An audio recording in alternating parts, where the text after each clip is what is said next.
Three-fourths of the Earth's surface is covered with water. In spite of this, most of the people living on this earth have to remain concerned about water almost round the year. People have to search for water. They have to obtain and store it. The reason for this is that most of the water available on the earth is saline in nature and therefore cannot be used for drinking, irrigation, and washing. For these requirements, we need fresh water, which is only 2% of the total water on the globe. This fresh water is found in rivers, lakes, ponds, glaciers, and under the ground. However, only 25% of it is accessible. The rest is in the form of snow, vapor, or in rocks, and thus cannot be used directly. Water present in the rivers, lakes, etc. are the most easily accessible.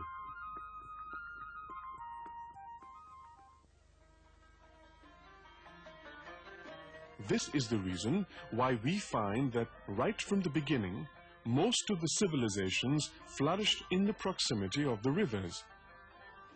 Later, man learned to extract the underground water. Thus, people have learned to survive in areas away from rivers. This has proved to be a boon. However, it has brought about another problem. Water from shallow wells and pumps are now being used for drinking.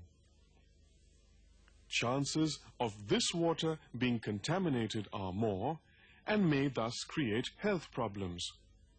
So this practice needs to be discouraged.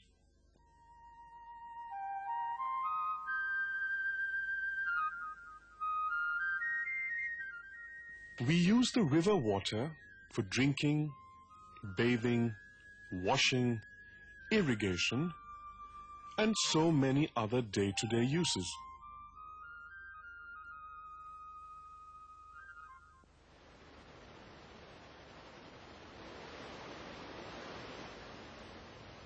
Water is a prime requirement for all living organisms, from the tiniest to the largest. This is the substance which is most abundantly present in the living system. Without water, no life is possible. If our Earth had no water, it could be barren and lifeless like the moon. Apart from this, water is needed for agriculture and industry. It is present to the extent of 99% in water weeds. Eggs have 74%. Wood contains 10% water. Watermelon has about 95%.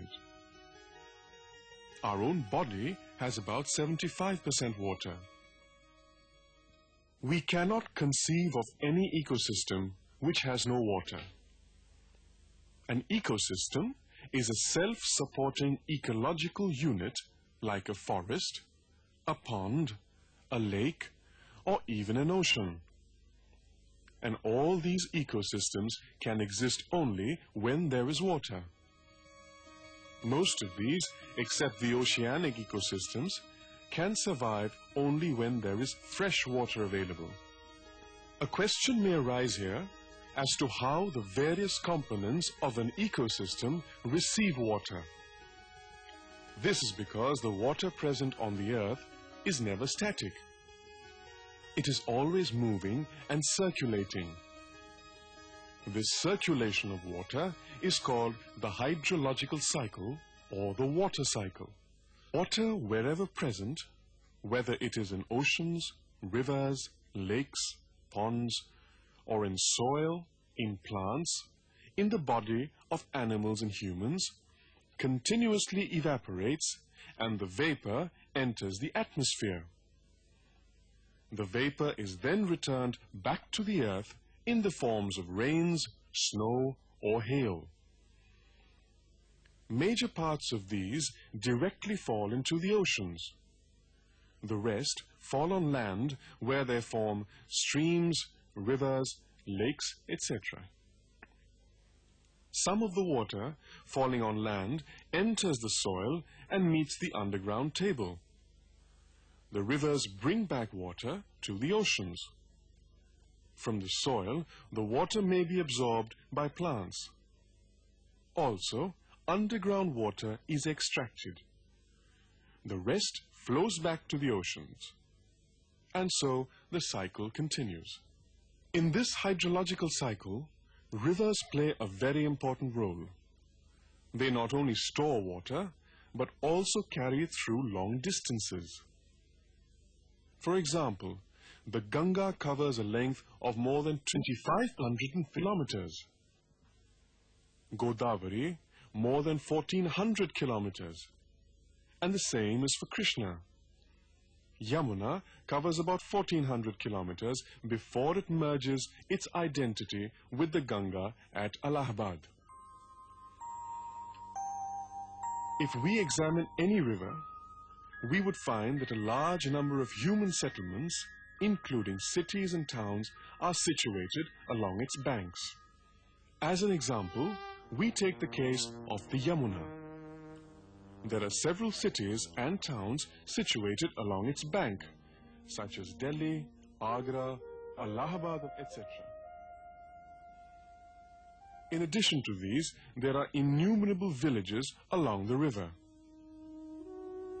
These human settlements extract water from the river Yamuna for various uses, such as drinking, irrigation, washing, and also industrial uses.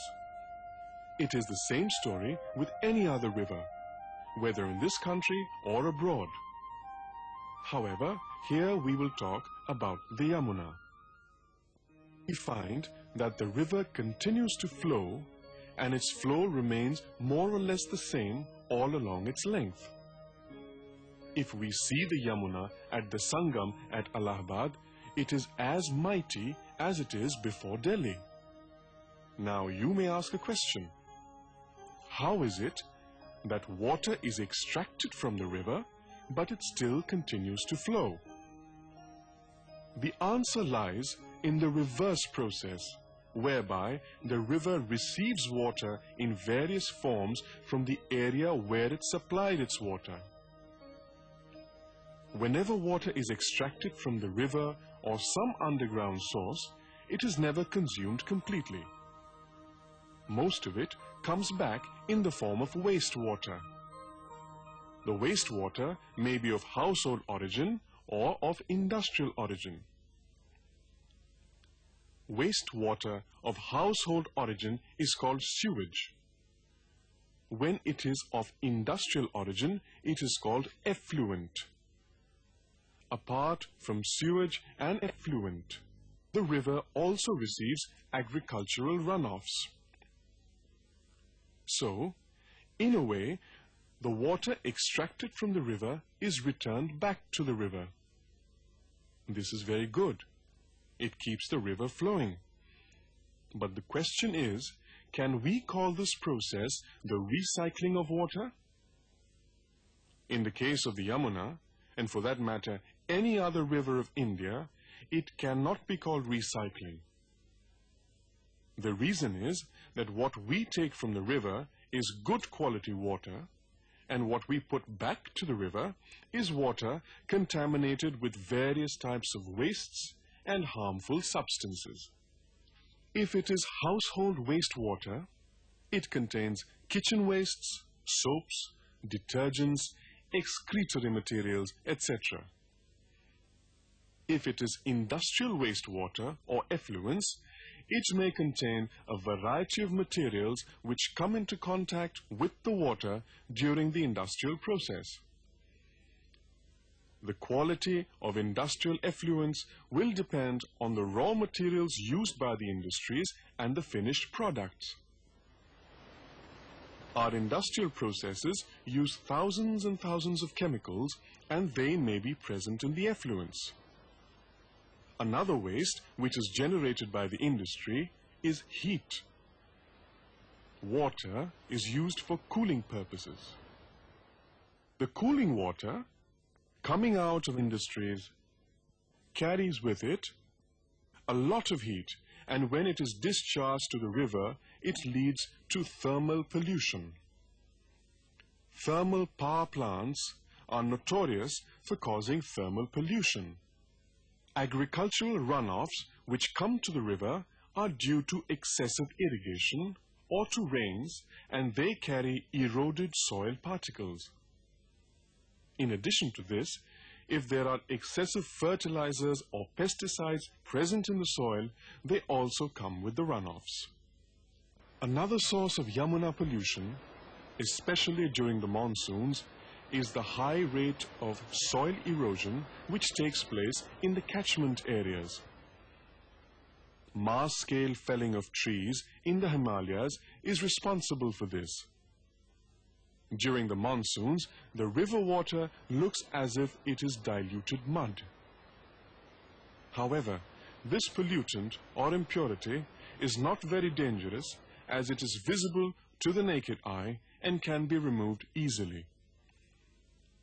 This can be controlled by controlling deforestation on hills and by planting more trees in erosion-prone areas.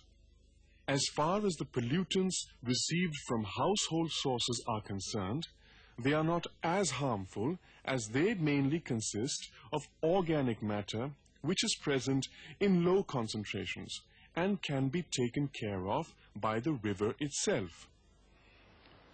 The river water contains bacteria and other organisms which destroy these materials.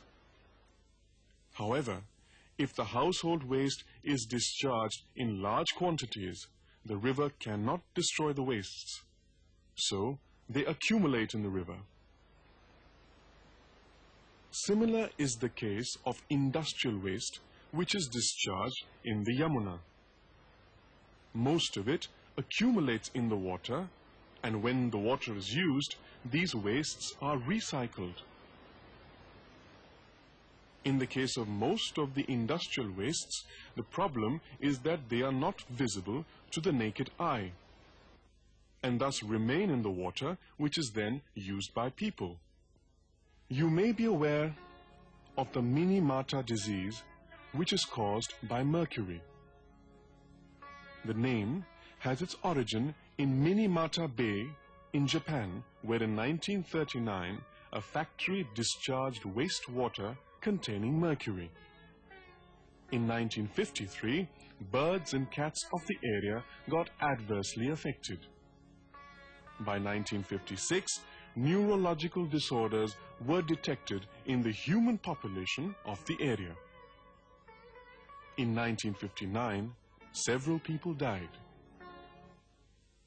All this happened because the mercury present in the water was absorbed by small plants and animals, and when bigger animals ate the plants and small animals, the mercury passed on to them. Later, when fishes ate the small animals, the mercury entered and accumulated in the body of fishes. The fishes were consumed by the people living in the area. Thus, this mercury was passed on to the human population either directly through water or through plants or fishes. Such effects, as in the case of Minamata Bay, may not be visible immediately. The Yamuna receives wastes from several types of industries, such as the sugar industry, insecticide factories, the fertilizer industries, chemicals, metal handling industries, and they may bring a wide array of substances to the river. Organic matter is contributed mainly by municipal sources. Also, industries bring organic wastes. The organic wastes can remove oxygen present in the water, so the water becomes oxygenless. The absence of oxygen and the presence of excess organic waste in water helps in the multiplication of bacteria, viruses, and other organisms which cause jaundice, diarrhea, cholera, dysentery, typhoid, polio, etc. This is the reason why we find these problems widespread in localities where contaminated water is being used, either on account of compulsion or due to ignorance. Water is extracted from the Yamuna all along its course.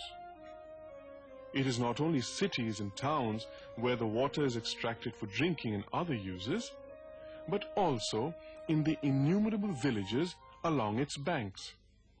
In cities and towns, the municipal water supply department provides some treatment before it is distributed.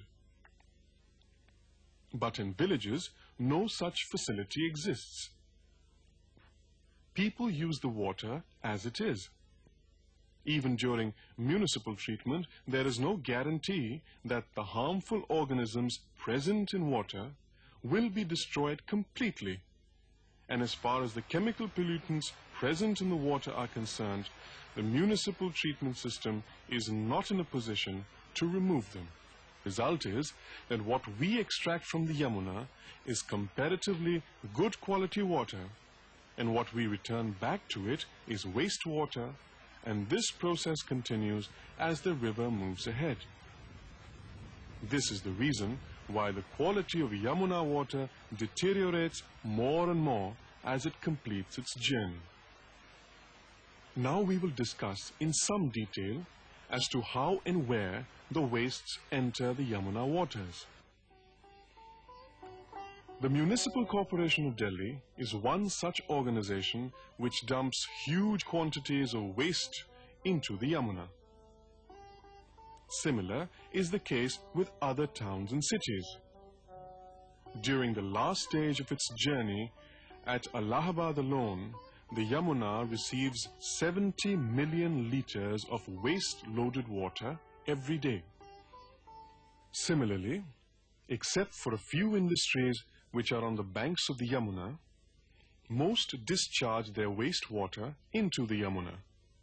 Thus, the Yamuna water is extracted for use, but when it comes back, it is not water, but either sewage or effluents, and the responsibility lies with the cities, towns, and industries which are situated near the Yamuna. So the question is there any solution to this problem? We take good quality water from Yamuna and put back waste-loaded water. No doubt, it keeps the Yamuna flowing, but it is no more the Yamuna which is sacred and clean. It has become a big nala. Can't this be checked? The solution is certainly there, and it is not very difficult.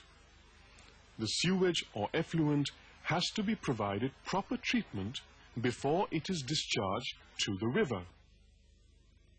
Now, what is this treatment? The process of treatment involves a few steps.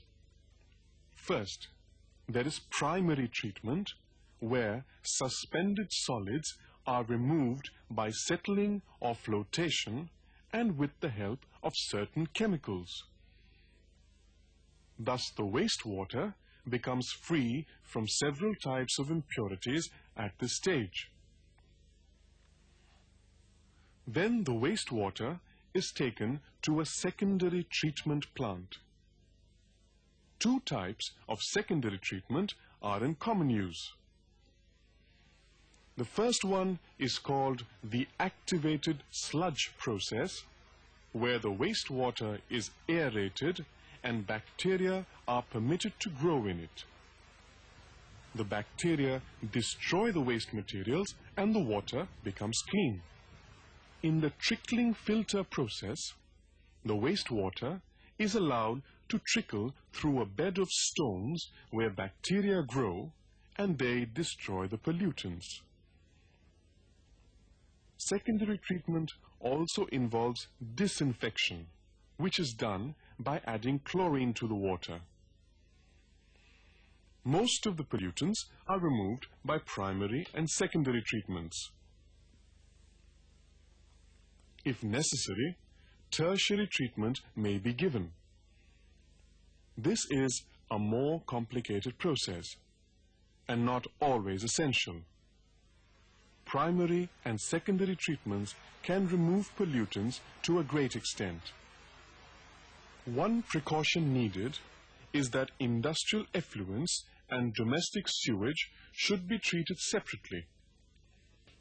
Industrial effluents may contain basic substances which can kill bacteria responsible for biodegradation of pollution.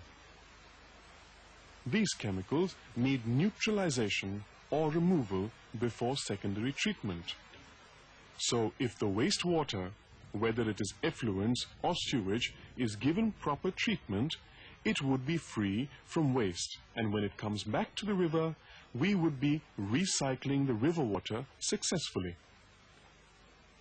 In such a situation, the quality of river water will not deteriorate much when its water is put to use and the wastewater after use is discharged back.